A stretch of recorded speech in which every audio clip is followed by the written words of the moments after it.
रुको, आज फिर आप अपने खाने का डिब्बा भूले जा रहे हो। अरे मेरी लाडो बिटिया, तू मुझे कभी भूलने देती है क्या कोई चीज? इसके साथ ही हरिशंकर ने प्यार से अपनी 7 साल की बेटी प्रिया के सिर पर हाथ रखा और वहां से चले गए। ये कहानी हरिशंकर त्रिपाठी की ही है, जो बनारस में रहते थे। हरिशंकर वहां एक शिव मंदिर के मुख्य पुजारी थे। हरिशंकर के घर में उनकी पत्नी गौरी और उनकी 7 साल की बेटी प्रिया थी। गौरी और हरिशंकर भगवान शिव के भक्त थे और उनकी देखा देखी प्रिया भी भोले बाबा की खूब पूजा करती थी। हरिशंकर रोज सुबह मंदिर जाते और शाम तक ही घर वापस आ पाते। मंदिर की मान्यता ऐसी थी कि लोग दूर दूर से भोले बाबा के दर्शनों के लिए आते थे। हर रोज की तरह उस दिन भी हरिशंकर अपने घर से सीधे शिव मंदिर पहुंचे तो इलेक्ट्रीशियन शंभुनाथ वहां पहले से मौजूद था। उसने हरिशंकर को देखा और बोला, अरे पुजारी जी, आ गए आप? अब वो जैसा आपने कहा था, मंदिर की खराब लाइट मैंने ठीक करवा दी है। और हाँ, मंदिर के सारे पंखे भी अब बढ़िया चल रहे हैं। अरे वाह! बहुत अच्छे शंभुनाथ, ये काम अच्छा हो गया। इस बार तो गजब की गर्मी पड़ रही है और भक्त महादेव के दर्शनों के लिए धूप में सारा सारा दिन लंबी लंबी लाइनों में लगे रहते हैं। अब कम से कम मंदिर के अंदर आने के बाद तो उन्हें ठंडी हवा मिलेगी। भोले बाबा सबका भला करे। ओम नमः शिवाय। हरिशंकर मंदिर के मुख्य पुजारी तो थे ही, साथ ही वो स्वभाव के बहुत अच्छे व्यक्ति थे। हर किसी के बारे में सोचते और पूरे मन से भोले बाबा की भक्ति करते।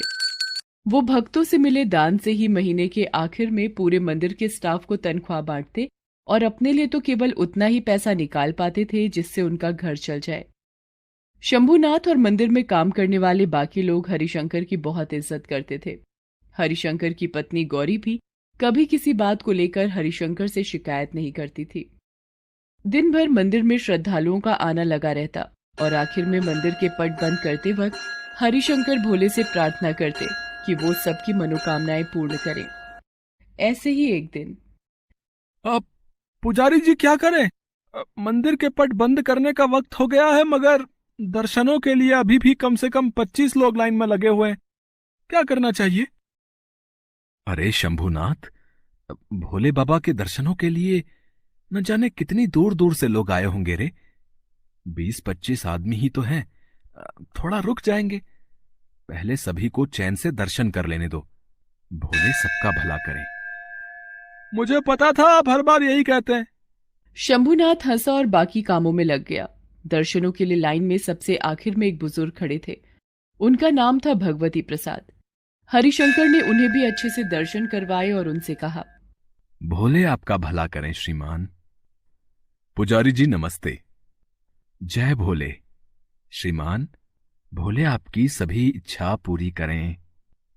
पुजारी जी, मैं जब भी यहां आता हूं हमेशा देखता हूं कि आप सभी को बहुत प्यार से भोले बाबा के दर्शन करवाते हैं। सबकी मनोकामनाओं को पूर्ण करवाने के लिए भोले बाबा से प्रार्थना करते हैं। लेकिन क्या कभी किसी भक्त ने आपसे आपकी मनोकामना पूछी है? अरे श्रीमान, मेरी कोई इच्छा नहीं है। मुझे तो महादेव के चरणों में जगह मिली हुई है, और क्या चाहिए? बाकी कभी किसी ने पूछा भी नहीं। चलिए पंडित जी, आज मैं आपसे पूछता हूं। बताइए, आपकी कोई तो इच्छा होगी। श्रीमान, मेरे जीवन की तो एक ही इच्छा है कि मैं एक बार केदारनाथ जाकर महादेव के उस अद्वितीय रूप के दर्शन करूं, अपनी पत्नी और अपनी बिटिया के साथ। भोले सबका भला करें। भगवती प्रसाद और हरिशंकर दोनों जोर से हंसने लगते हैं। भगवती प्रसाद बहुत पैसे वाले आदमी थे और अक्सर महादेव के दर्शनों के लिए उसी मंदिर में आते थे। कुछ दिन बाद जब वो फिर से मंदिर गए तो उन्होंने हरिशंकर से पूछा, पंडित जी, अगर आपकी केदारनाथ जाने की इतनी ही इच्छा है तो आप जाते क्यों नहीं? क्या समस्या है? जाने की तो बड़ी इच्छा है श्रीमान, लेकिन क्या करूं, खर्चा पानी नहीं हो पाता है उतना। भक्तगण जो दान करते हैं उसी से मंदिर की देखरेख करनी होती है और अपना घर भी चलाना होता है। भगवती प्रसाद सारी बात समझ चुके थे। वो पूजा अर्चना के बाद वापस घर गए और फिर 2 दिन बाद उन्होंने अपने नौकर हरीश को बुलाया और कहा, हरीश, अरे हरीश, अरे एक काम करो बेटा, आओ। जी मालिक, बताइए। वो जो घाट वाला शिव मंदिर है ना, वहां के पुजारी हैं हरिशंकर त्रिपाठी जी। उनके घर का पता करो और ये लिफाफा उन्हें दे देना। लेकिन एक बात का ख्याल रखना, उनके सामने मेरा नाम मत लेना। और अगर कहें कि इसमें क्या है और किसने भिजवाया है, तो बस इतना कह देना कि आपको बाबा केदार ने बुलाया है। हरीश को जो लिफाफा भगवती प्रसाद ने दिया था उसमें कुछ पैसे थे और उस बस की 3 टिकट थी जो हर महीने भक्तों को केदारनाथ ले जाती थी। हरिशंकर उस बस की 3 टिकटों को खरीदने लायक पैसे कभी जुटा ही नहीं पाए। लोगों से पूछते हुए हरीश जल्दी ही हरिशंकर के घर पहुंचा और उनसे बोला, राम राम पंडित जी। जय भोले। आप कौन? मैंने आपको पहचाना नहीं। पंडित जी, मैं कौन हूं ये जरूरी नहीं है। आपके लिए ये लिफाफा भेजा है किसी ने। है? लिफाफा किसने भेजा है? अब क्या है इसमें भाई? पंडित जी, वो मुझे नहीं मालूम, लेकिन जिसने ये लिफाफा भिजवाया है ना, उन्होंने कहलवाया है कि बाबा केदार ने आपको बुलाया है। हरिशंकर हरीश की बात समझ नहीं पाते और लिफाफे को हरीश से लेकर गौर से देखने लगते हैं। तब तक हरीश वहां से चला जाता है और हरिशंकर उसे आवाज लगाते रह जाते हैं। हरिशंकर घर के अंदर आकर लिफाफे को खोलते हैं तो उनकी आंखों में खुशी के आंसू आ जाते हैं और वो उस लिफाफे को भोले बाबा की कृपा मानकर अपनी पत्नी गौरी से कहते हैं, गौरी, ओ गौरी, अरे अरे देखो तो, मेरा सपना पूरा होने वाला है भगवान। भोले बाबा ने अपने दरबार में बुलाया है। मेरे महादेव ने मुझे केदारनाथ बुलाया है। हरिशंकर गौरी को लिफाफे के बारे में बताते हैं। गौरी भी बहुत खुश हो जाती है। इसके बाद हरिशंकर और गौरी अपनी बेटी प्रिया के साथ केदारनाथ यात्रा के लिए चल पड़ते हैं। केदारनाथ पहुंचकर हरिशंकर की खुशी का ठिकाना नहीं था। पूरा परिवार केदारनाथ धाम पहुंचकर पूरे विधान से महादेव की पूजा अर्चना करते हैं। फिर बाहर आकर मंदिर के दूर एक जगह पर बैठ जाते हैं। हरिशंकर लगातार मंदिर को निहार रहे थे। तभी गौरी ने उनसे पूछा, क्या हुआ जी?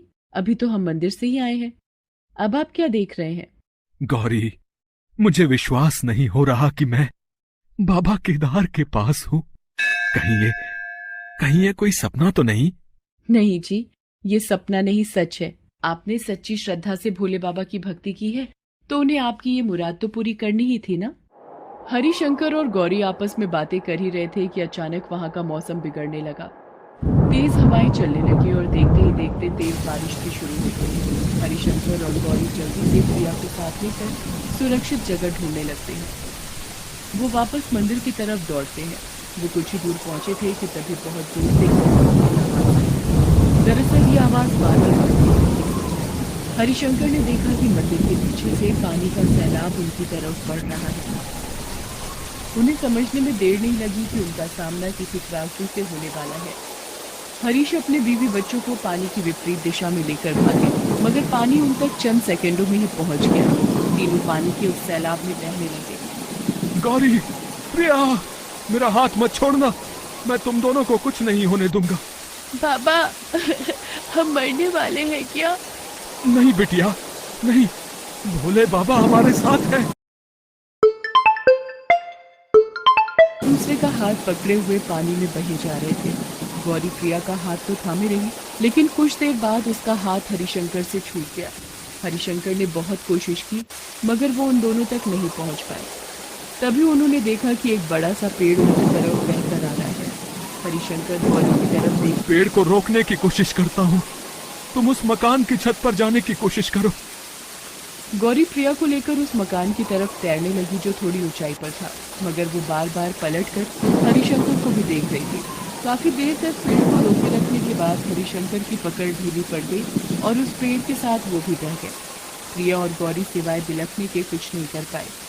वे दोनों कई घंटों तक उस मकान पर फंसे रहे। फिर वायुसेना के हेलीकॉप्टर ने उन दोनों को बचा लिया और उनसे हरिशंकर के बारे में जानकारी ली।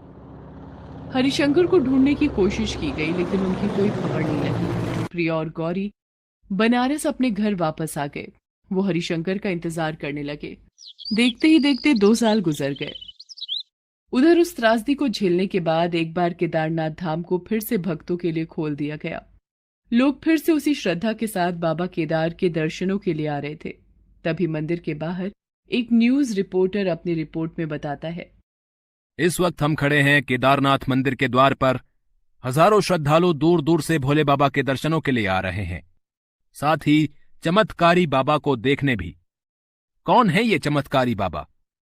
आज हम आपको उनसे मिलवाएंगे, जो पिछले 1 साल से मंदिर की सीढ़ियों पर ही ध्यान लगाए बैठे हैं। वो एकटक मंदिर की तरफ देखते रहते हैं, दिन हो चाहे रात, धूप हो चाहे बर्फबारी। वो यहां से एक पल के लिए नहीं हटे। यहां आने वाले भक्त भोले बाबा के दर्शनों के बाद इनका आशीर्वाद लेना नहीं भूलते। वो चमत्कारी बाबा कोई और नहीं बल्कि हरिशंकर ही थे, जो उस त्रासदी से तो बच गए थे पर अपनी याददाश्त खो चुके थे। उन्हें याद थे तो बस महादेव। वो मंदिर के बाहर बैठकर बस उनकी आराधना में ही लीन थे, लेकिन उनकी परीक्षा अब खत्म होने वाली थी। उस न्यूज रिपोर्टर की लाइव रिपोर्टिंग वहां से कई 100 किलोमीटर दूर बनारस में भगवती प्रसाद अपनी टीवी पर देख रहे थे। जैसे ही उन्होंने हरिशंकर को देखा तो चिल्ला उठे, हे भोले, ये तो हमारे पंडित जी हैं। इसका मतलब हरिशंकर त्रिपाठी जिंदा है। हरीश, ओ हरीश, जल्दी गाड़ी निकालो। भगवती प्रसाद सीधे घाट वाले मंदिर पहुंचे। उन्होंने देखा कि गौरी मंदिर के आंगन में झाड़ू लगा रही थी और प्रिया शिवलिंग के सामने आंखों में आंसू लिए हाथ जोड़े बैठी थी। भगवती प्रसाद ने दंडवत होकर भोले बाबा को प्रणाम किया और फिर प्रिया के सिर पर हाथ रखकर बोले, बिटिया, आंसू पोंछ, हमें केदारनाथ जाना है तेरे बाबा को लेने। प्रिया और गौरी ये सुनकर चौंक जाते हैं। भगवती प्रसाद उन्हें सारी बात बताते हैं और फिर उन्हें लेकर खुद केदारनाथ जाते हैं। वहां हरिशंकर को पाकर गौरी और प्रिया बहुत खुश होते हैं। शुरू में हरिशंकर उन्हें नहीं पहचानते तो गौरी और प्रिया वहीं उनके साथ रहकर उनकी सेवा करते हैं और उन्हें सब कुछ याद दिलाने की कोशिश करते हैं। भगवती प्रसाद भी इसमें उनकी मदद करते हैं और किसी तरह हरिशंकर को समझाकर वापस बनारस ले आते हैं। फिर भगवती प्रसाद अच्छे डॉक्टर से हरिशंकर का इलाज करवाते हैं और फिर कुछ ही दिनों बाद हरिशंकर को सब कुछ याद आ जाता है। वो गौरी और प्रिया से गले मिलकर कहते हैं, भोले सबका भला करे।